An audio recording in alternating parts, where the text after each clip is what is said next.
Anti-Semitic vandalism and threats have been happening at Jewish landmarks across our country, including Whitefish Bay. The Council on American Islamic Relations, the nation's largest Muslim civil rights organization, just offered a $5,000 reward to find who is responsible. Ann Jacobs, she's with the Jewish Community Relations Council. She's sharing more of the numbers that was just compiled, keeping track of these incidents happening everywhere. You know, the first thing is that you guys believe that the bigotry is surrounding a lot of the politics, specifically Donald Trump at this time.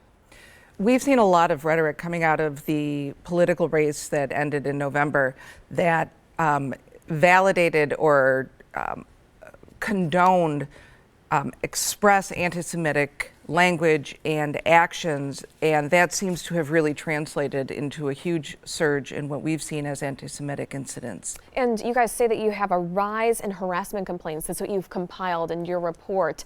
What are you specifically seeing with the harassment? Well, we looked back 5 years and we've seen a threefold increase in reported incidents this year, 2016 alone. Not including anything that's happened in 2017.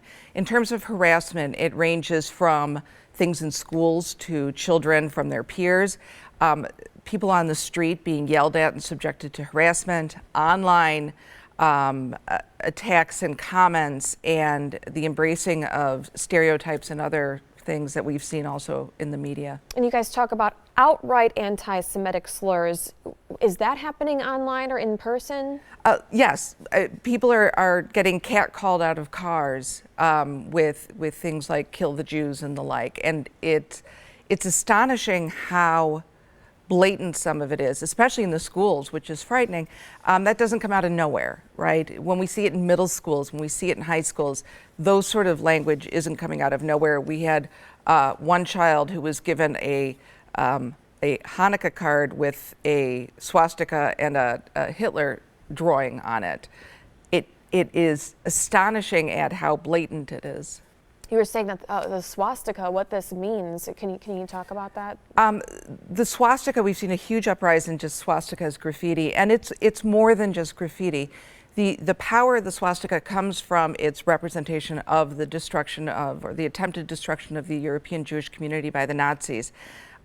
When Jews see the swastika, it is essentially saying, it's a symbol that says we wish Jews were dead. And so when you see this uptick in swastikas as vandalism, it's not just a spray paint on a wall, it's really a symbol of you're not wanted. And you know, the JCC has a second threat in a matter of just a few weeks. They came out again. It looks like they're on lockdown mode now. How is everybody doing there? So there have been actually 4 threats across the country to various JCCs around the country. 2 of them have been here. Fortunately, they've all been hoaxes.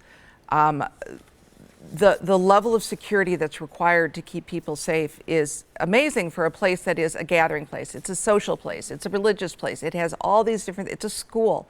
And the fact that these threats keep happening, again, says that this is something important going on. Yeah, and Jacobs, this is such an important conversation we must all keep an eye on and make sure to report it to police if it gets very serious. Absolutely. Or anyone in the authorities, whether it's a workplace or a school. I appreciate it. Thanks for waking up with us.